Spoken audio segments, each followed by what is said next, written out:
Hello बच्चों, मैं स्वागत करती हूँ आपके अपने इस प्यारे चैनल पर। और आप लोग कैसे हैं? अच्छे होंगे, बहुत अच्छे होंगे। आशा करते हैं आप लोग बहुत अच्छे होंगे। और मैं अपने महादेव से प्रार्थना करूँगी कि आप लोग बहुत जल्दी टॉपर बने। इस टॉपर बनने की प्रक्रिया में हमारे इस चैनल पर आपका स्वागत है। और हाँ बच्चों, आज मैं आपको इस वीडियो में पढ़ाने वाली हूँ छंद। जैसा कि काव्य सौंदर्य में मैंने अभी तक आपको रस और अलंकार बहुत ही सरल शब्दों में पढ़ाया और बहुत ही ट्रिक के माध्यम से आपको उदाहरण बताया, जिससे आप आसानी से कुछ ही सेकंड में देखते ही आप उसका आंसर पहचान सके। इसी प्रकार मैं आपको आज पढ़ाने जा रही हूँ छंद। मैंने आपको तीनों टॉपिक जो पढ़ाया वो आता है काव्य सौंदर्य के तत्व में आता है। और उसमें मैंने आपको पढ़ा दिया है रस और अलंकार। आज बारी है छंद की। तो आज हम देखेंगे छंद किसे कहते हैं, छंद का क्या अर्थ है और छंद को किस विद्वान ने बताया है, और छंद का एक और नाम क्या है कि उसे हम किस और नाम से भी जानते हैं। देखिए बच्चों, होता क्या है कि आपके पेपर में जो क्वेश्चन होता है कभी कभी दे दिया जाता है कि ये पूछ दिया जाता है कि इसमें कौन सा छंद है, या वो कह देगा कि कोई एक छंद उठाकर दे देगा, बोलेगा इसकी परिभाषा लिखिए, पहचान लिखिए और उदाहरण लिखिए। और आपको किस प्रकार से पहचानना है वो आपको हम बताएंगे। ये जानने के लिए आपको हमारे साथ हमारे वीडियो में बने रहना होगा और इसे पूरा देखना होगा लास्ट तक। प्लीज बच्चों स्किप मत कीजिएगा, पूरा देखिएगा। चलिए जानते हैं। पहले जानते हैं छंद क्या है और छंद का क्या अर्थ होता है।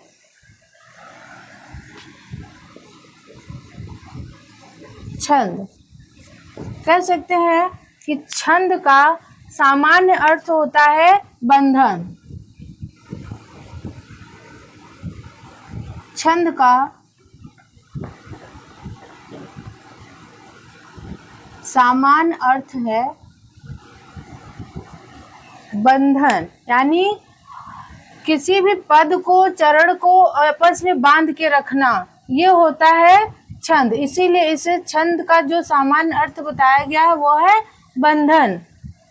अब नेक्स्ट जानते हैं कि छंद किसे कहते हैं, छंद की क्या परिभाषा है। चलिए बच्चों जानते हैं। कुछ सरल शब्दों में हम जानेंगे कि छंद किसे कहते हैं। पहले बताते हैं आपको। मात्रा, तुक, लय, विराम और वर्ण आदि के नियमों से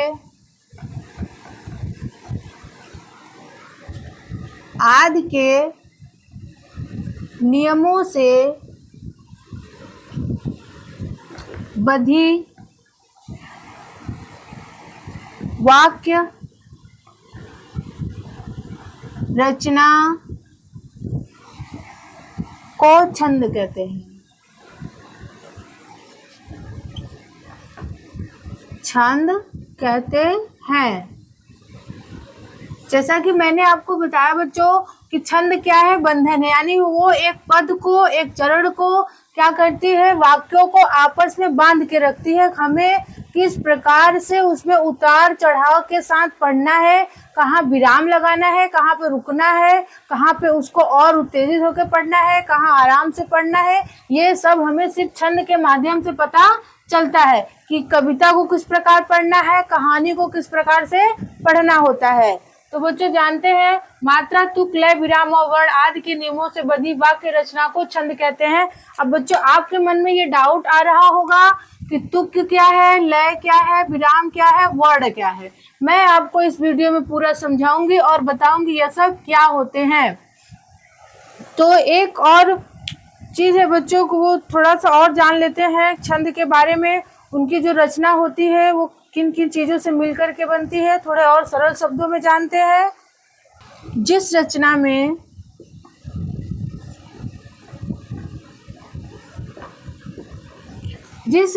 में मात्राओं और वर्णों की विशेष व्यवस्था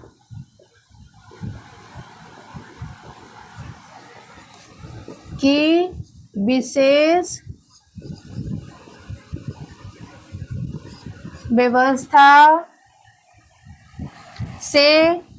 व्यवस्था से लयात्मकता,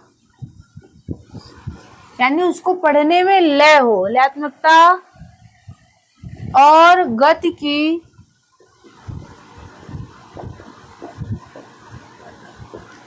की एक विशेष व्यवस्था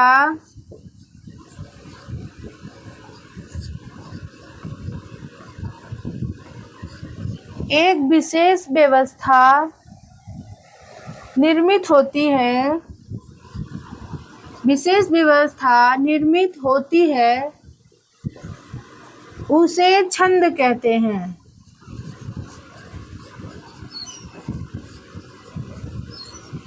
सुनिएगा ध्यान से गाइस, क्या बोल रहा है ये कि जिस रचना में मात्राओं और वर्णों की विशेष व्यवस्था से लयात्मकता और गति की एक विशेष व्यवस्था निर्मित होती है, उसे हम क्या कहते हैं? छंद कहते हैं। यानी कि कहाँ उतार चढ़ाव के साथ हमें पढ़ना है, उस प्रकार से ये कौन बताता है? हमें छंद बताता है। नेक्स्ट जानते हैं बच्चों, जो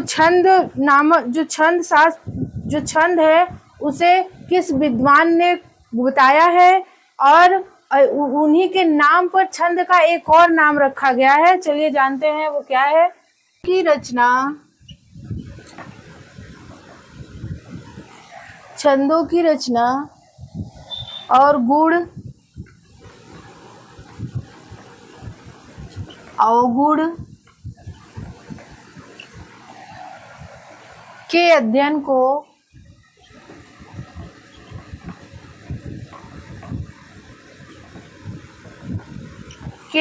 को छंद शास्त्र कहते हैं। के अध्ययन को छंद शास्त्र कहते हैं।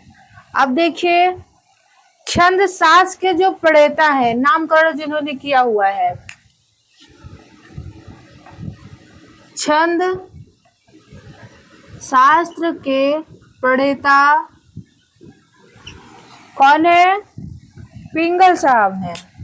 नाम है उनका पिंगल। पिंगल नाम के ऋषि को माना जाता है। पिंगल नाम के ऋषि को माना जाता है। और बच्चों एक इम्पोर्टेंट चीज है, अतः इसे पिंगल शास्त्र भी कहा जाता है। अतः यानी छंद शास्त्र को पिंगल शास्त्र भी बोला जाता है। पिंगल शास्त्र भी कहा जाता है।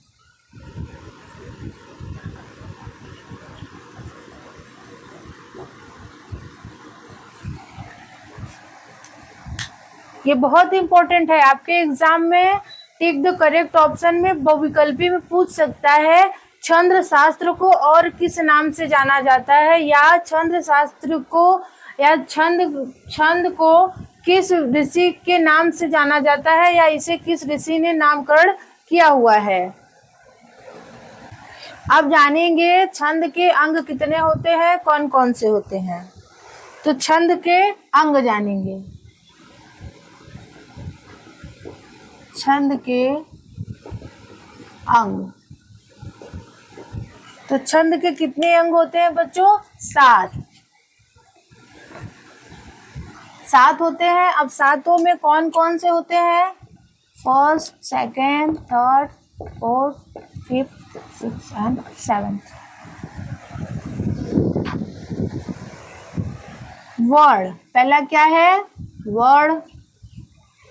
सेकंड है आपका मात्रा। थर्ड है आपका यत या विराम।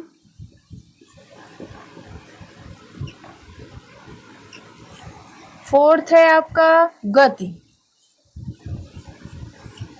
नेक्स्ट है चरण या पद। नेक्स्ट है आपका तुक। गण। अब देखिए बच्चों, आप सब लोग जानते हैं कि 7 हो गए। 7 में कौन कौन से हो गए? वर्ण, मात्रा, यत या विराम, गति, चरण या पद, तुक और गण। अब वर्ण में भी आपको पता है दीर्घ होता है, ह्रस्व होता है और एक अयोगवा होता है। इसमें क्या हो गया आपका? स्वर हो गए आपके, व्यंजन भी आते हैं इसमें और अयोगवा भी आते हैं। आप सोच रहे होंगे स्वर व्यंजन तो पता है, अयोगवा क्या है वो भी हम आपको वीडियो में बताएंगे। अयोगवा बच्चों वो होता है,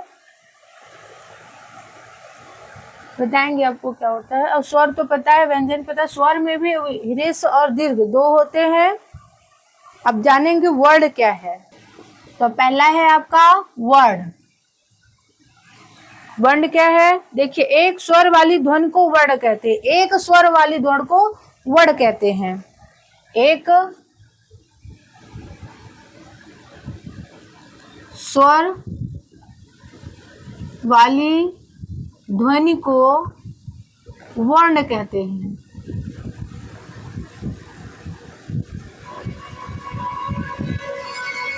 हो गया आपका। स्वर के 2 प्रकार होते हैं। स्वर के 2 प्रकार होते हैं।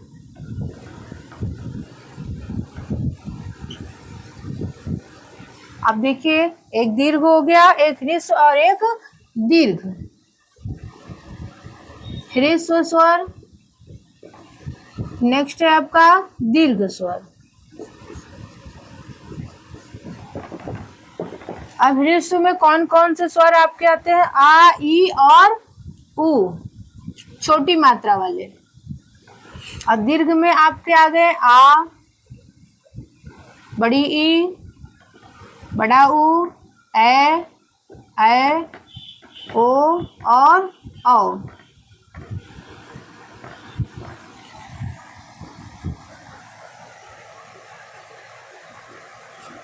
ये हो गए आपके। और इसमें विसर्ग और अनुस्वार भी आते हैं। विसर्ग एंड अनुस्वार।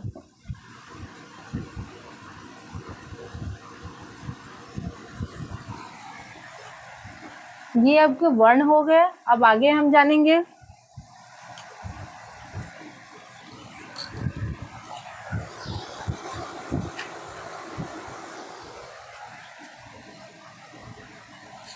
एक मेन टॉपिक है बच्चों, जानते रहिएगा। छंद में मात्राओं को हम कैसे जानते हैं? ह्रस्व को लघु कहते हैं।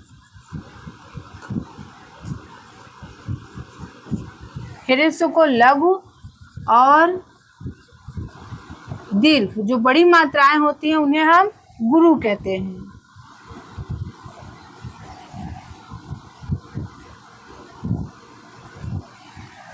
इतना ध्यान रखिएगा बच्चों, क्योंकि जो ये लघु और गुरु है इनका आगे बहुत इंपॉर्टेंट काम चलने वाला। तो आप लोग इसको अपने माइंड में रखे रहिएगा कि ह्रस्व को लघु कहते हैं, दीर्घ को गुरु कहते हैं। नेक्स्ट टॉपिक है मात्रा। किसी वर्ण या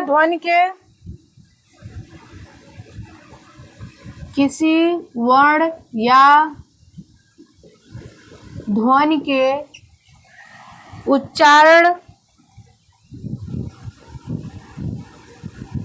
उच्चारण में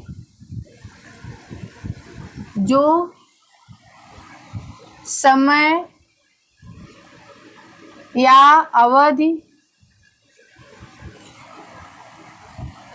लगती है उसे मात्रा कहते हैं। उसे मात्रा कहते हैं। मात्रा केवल स्वर की होती है, ये तो सबको पता होगा कि मात्रा केवल स्वर की होती है, क्योंकि व्यंजन बगैर स्वर के अधूरा होता है। मात्रा केवल स्वर की होती है। लघु मात्रा का चिन्ह जो होता है बच्चों, लघु मात्रा का चिन्ह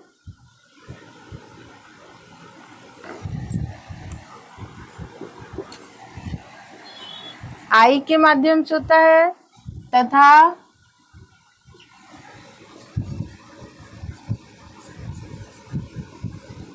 दीर्घ मात्रा का चिन्ह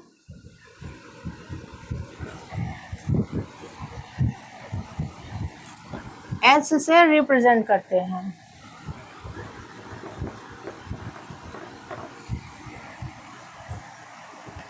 अब नेक्स्ट जानेंगे, देखिए मात्रा क्या होता है, किसी वर्ड या ध्वनि के उच्चारण में जो समय या अवधि लगती है उसे मात्रा कहते हैं। मात्रा केवल स्वर की होती है। लघु मात्रा का चिन्ह आई से रिप्रेजेंट करते हैं तथा दीर्घ मात्रा का चिन्ह जो है वो एस के माध्यम से रिप्रेजेंट करते हैं। अब नेक्स्ट हम जानेंगे कि गति या विराम क्या होता है। छंद को पढ़ते समय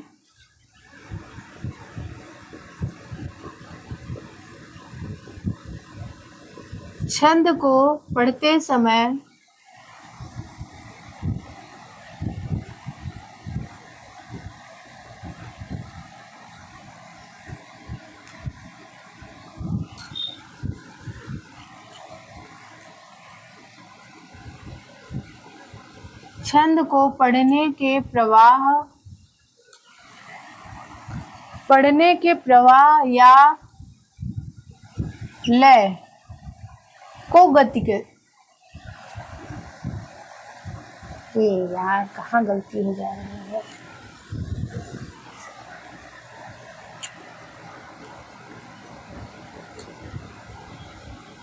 छंद को पढ़ते समय प्रत्येक चरणों के अंत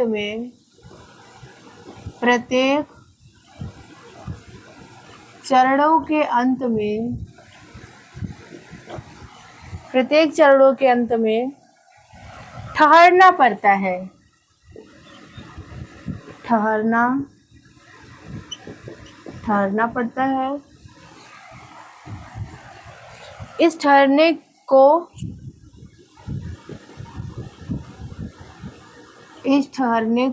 यत या विराम बोलते हैं। यत या विराम कहते हैं। चलिए बच्चों, इतना पता होगा कि जब कोई हम दोहा या चौपाई पढ़ते हैं तो हमें उसके अंत में थोड़ा सा ठहरना पड़ता है, तो उसे हम यत या विराम कहते हैं। छंद के पढ़ने के प्रवाह को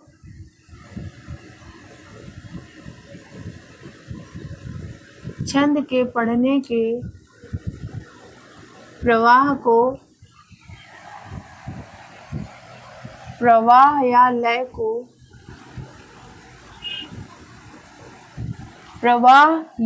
लय को गति कहते हैं।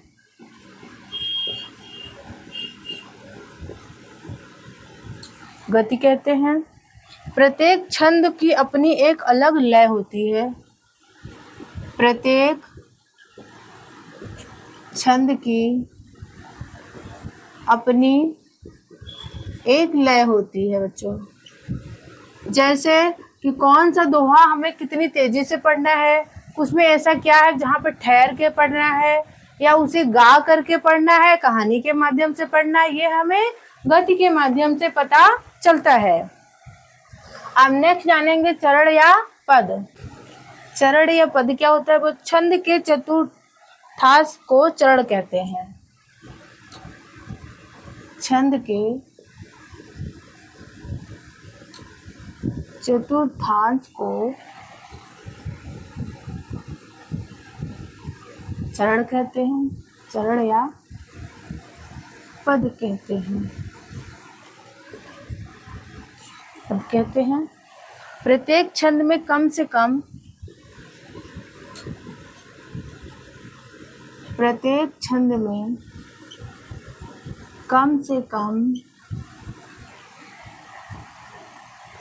कम से कम 4 चरण होते हैं। कितने बच्चों?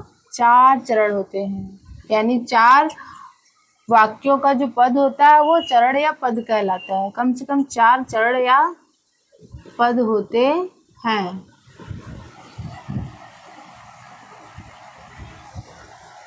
अब एग्जाम्पल देख लेते हैं बच्चों थोड़ा सा। मेरी भव बाधा हरो, मेरी भव बाधा हरो राधा नागर सोय, जा तन की छाय परे, जा तन की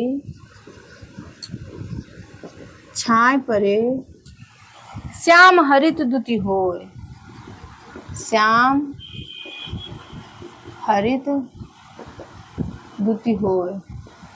अब देखिए बच्चों, मैंने आपको सब कुछ बता दिया, एक एग्जाम्पल भी दिया है कि इसे हम किस प्रकार से पढ़ते हैं। चार, देखिए इसमें 4 पद हैं, यहाँ से 1 हो गया, यहाँ तक 2 और ये 3 और ये 4, चरण या पद भी हो गया आपका।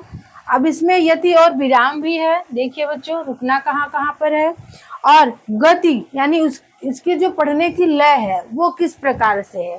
कह रहे हैं, भेरी भव बाधा हरो राधा नागर सोय, जा तन की झाय परे, श्याम हरित दुति होय।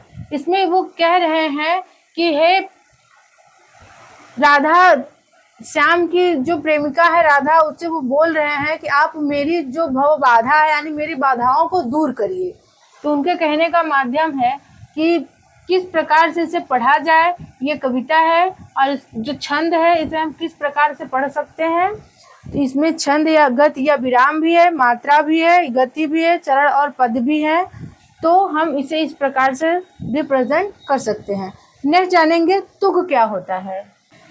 अभी हम आपको मात्रा भी लगाना सिखाएंगे, कैसे हम मात्रा निकाल करके जानते हैं कितने इसमें मात्राएं दी, कौन कितने लघु है कितने गुरु हैं। पहले तुक समझते हैं, तुक क्या है। चरण के अंत में आने वाले समान वर्णों को तुक कहते हैं। चरण के अंत में आने वाले समान वर्णों को तुक कहते हैं।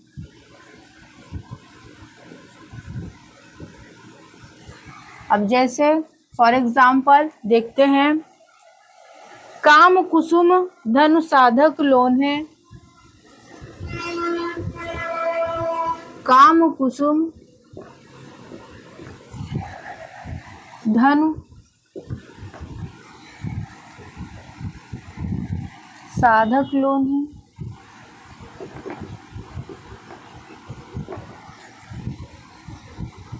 सकल भुवन अपने बस कीन्हे, सकल भुवन अपने बस कीन्हे। देखिए बच्चों, मैंने आपको कहा तुक यानी चरण के अंत में आने वाले समान वर्णों को तुक कहा जाता है। जैसे कि इसमें लोन्हे और कीन्हे, आगे ना थोड़े से समान वर्ड है, इसे हम तुक कहते हैं। चलिए नेक्स्ट जानते हैं कि कौन कौन से होते हैं। छंद के 3 प्रकार होते हैं। कितने होते हैं बच्चों? छंद के 3 प्रकार होते हैं। 3 प्रकार होते हैं। कौन कौन से होते हैं? First, second and third. तो पहला है वर्णिक छंद। कौन सा? वर्णिक छंद। और सेकंड है आपका मात्रिक छंद। लास्ट है आपका मुक्तक छंद।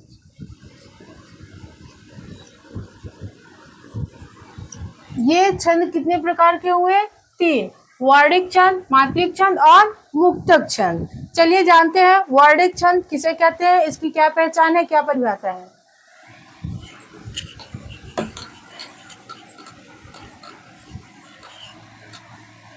पहला है आपका वर्णिक छंद।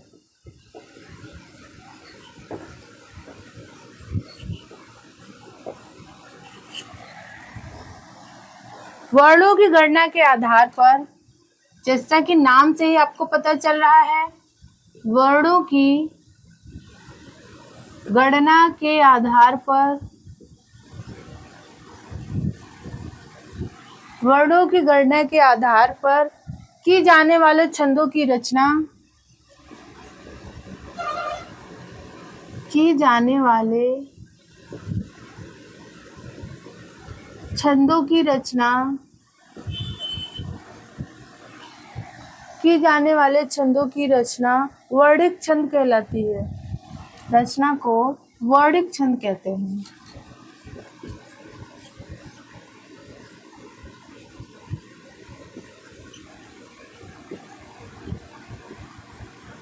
वर्णिक छंद कहते हैं। अब जानेंगे नेक्स्ट मात्रिक। देखिए वर्णिक छंद जैसे कि नाम से ही पता चले वर्णों की गणना की जाती है, यानी छंद में जो रचना होती है वर्णों की गणना के आधार पर छंदों की जो रचना की जाती है उसे हम वर्णिक छंद कहते हैं। अब नेक्स्ट जानेंगे मात्रिक छंद किसे कहते हैं। मात्रिक छंद जानेंगे, सेकंड है आपका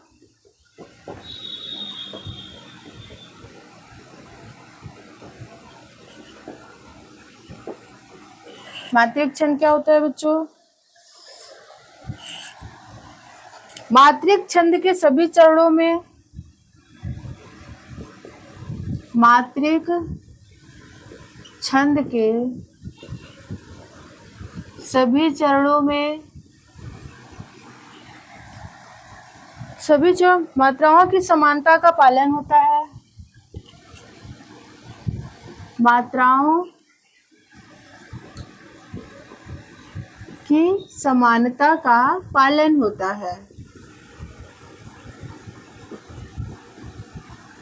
यानी इसमें जो मात्रिक छंद है आपका, छंद के सभी चरणों में मात्राओं की समानता का पालन, मतलब उसमें ये ध्यान रखा जाता है कि हर चरण में जो मात्राएं हैं वो समान हो। किंतु लघु और गुरु के स्वरूप का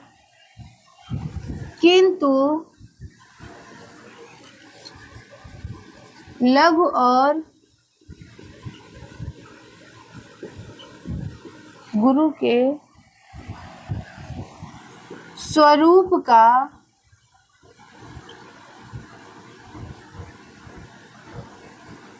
बिल्कुल भी पालन नहीं किया जाता।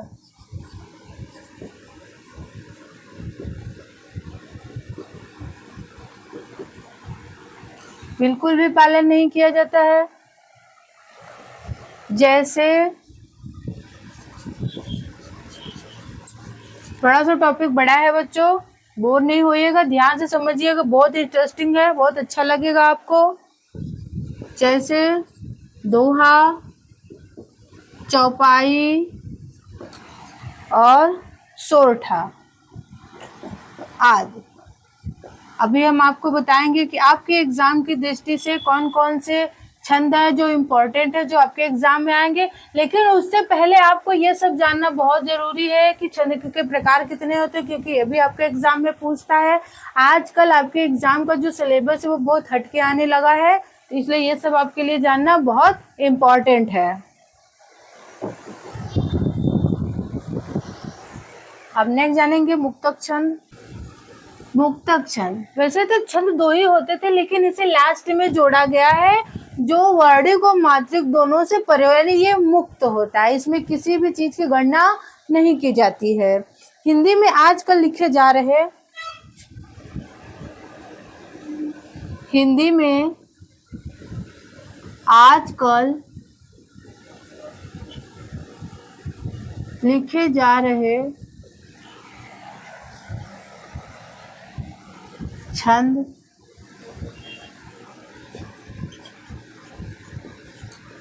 मुक्तक छंद, यानी इसे हम स्वतंत्र छंद भी बोल सकते हैं, मुक्तक छंद है।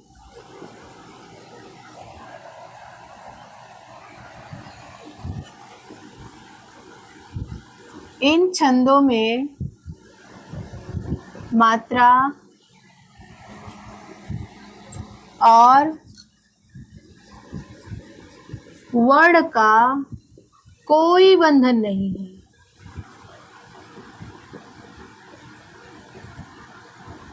कोई बंधन नहीं है। देखिए ये तीनों छंद मैंने आपको बता दिया कौन कौन से होते हैं, किस प्रकार हैं। अब जानते हैं कि आपके एग्जाम की दृष्टि से कौन कौन से छंद है जो इम्पोर्टेंट है, जो आपके एग्जाम में आएंगे ही आएंगे, 100% है। परीक्षा की दृष्टि से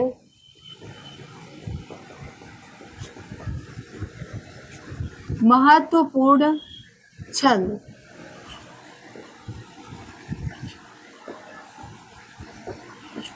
कौन कौन से हैं? चौपाई,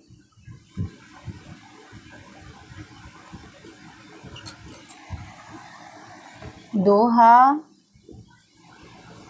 सोरठा, कुंडलियां। ये आपके एग्जाम की दृष्टि से बहुत इम्पोर्टेंट टॉपिक है। अब इसके बारे में हम जानेंगे चौपाई क्या है, कितने चरण होते हैं और ये किस प्रकार से पढ़ा जाता है, तो हम इसे जानेंगे।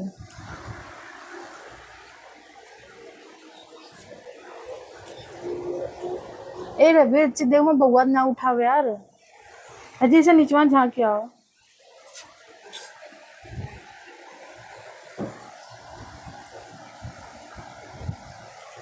अब हम जानेंगे कि चौपाई क्या है। आशा करते हैं बच्चों आपको ये टॉपिक समझ में आया होगा, और कहाँ नहीं समझ में आया वो आप कमेंट बॉक्स में हमसे पूछ सकते हैं। और हमारे चैनल को सब्सक्राइब करिए, कमेंट करिए, शेयर करिए, इसे और तक पहुंचाइए। आप लोग जितना आप लोग मुझे सपोर्ट कर रहे हैं बहुत अच्छा लग रहा है, ऐसे ही आगे भी आप लोग सपोर्ट करते रहिए। आपके सपोर्ट की हमें बहुत ज़रूरत है। तो थैंक यू बच्चों, भगवान आपका हमेशा टॉप बनने में आपकी मदद करें। Bye bye.